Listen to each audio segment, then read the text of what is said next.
Commission o ACCC, ang Coles at Woolworths ang nangungunang suppliers ng karne ng baka sa mga mamimili sa Australia. Samantala, ang karibal na Aldi ay nagtakda ng layuning makatulong na alisin ang deforestation mula sa kanilang supply chains.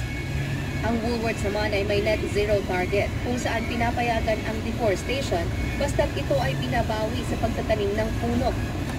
Sinabi nila sa isang statement sa SBS News na karamihan ng mga Australian producers ay nagsasagawa ng responsableng pamamahala ng lupa at naniniwala sila na ang mas malinaw na definisyon ng deforestation ay makakatulong upang mas maipromote ang sustainability ng Australian red meat.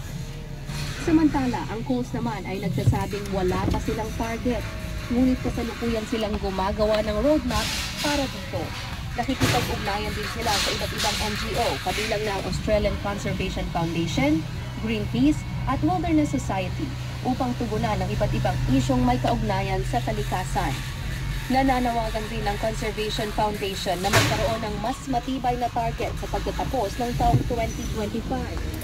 Sa isang pahayag, sinabi ng Farmers Federation sa SBS News na may mahigpit na regulasyon sa bawat estado at teritoryo tungkol sa clearing ng lupa at makikipagtulungan ng mga magsasaka sa gobyerno para sa reformang pangkalikasan ng environmental reform.